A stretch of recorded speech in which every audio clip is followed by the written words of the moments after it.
नमस्कार मित्रांनो, मी Sunil Babulal पोपळकर, Shri Omkar furniture, Nashik road. मी आता खूप दिवसापासून व्हिडिओ टाकतोय। आज पहिल्यांदाच मी डिटेलमध्ये व्हिडिओ टाकत आहे की जे गृहिणीला किचन ट्रॉली कशी बनवावी या संदर्भात मी थोडंसं सांगणार आहे।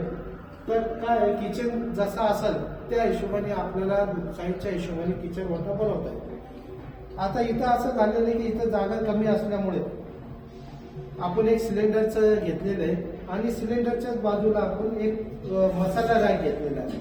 त्यामुळे काय झालेलं आहे की जागेचा आपल्याला पुरेपूर फायदा करता आलेला आहे। या सिलेंडर याच्यामध्ये तुम्हाला मसाल्याचे छोटे छोटे डबे भरपूर काही सामान याच्यामध्ये ठेवता येईल, जेणेकरून तुम्हाला जागेचा पूर्ण उपयोग करता येईल।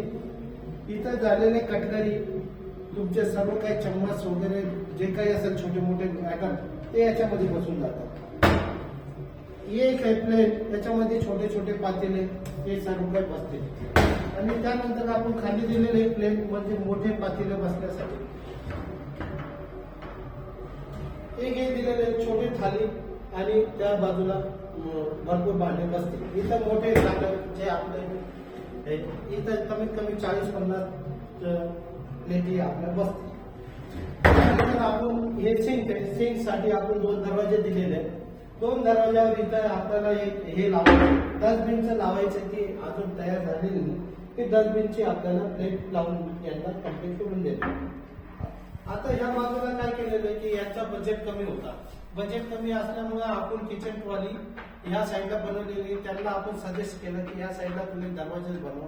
दरवाजामध्ये आपण काय केलेले अर्धा पोर्शन जास्त ठेवलेला आहे, त्याच्यामध्ये सेल्फ दिलेलं आहे। तर सेल्फ दिल्यामुळे काय झालं की भरपूर आयटम बसतात आणि खाली मोठे पिठाचे डबे वगैरे ते काही सर्व बसता येईल। या बाजूने असं दिलेलं आणि इथं मोठा अखंड कप्पा ठेवला। अखंड कप्पा यासाठी ठेवला की याचे गव्हाचे पोते वगैरे, पाण्याच्या टाकी वगैरे ते त्याच्यामध्ये बसतात। तर मंडळी नाशिककर, जर आपल्याला आपल्या घरचं किचन बनवायचं असेल तर जरूर मला कॉल करा। मी आपल्या इथे येऊन किचन ट्रॉलीचं साईज घेईन। साईज घेतल्यानंतर मी तुम्हाला कमीत कमी किती कोटेशन होईल ते सांगेन। आणि जर ठीक आहे, धन्यवाद।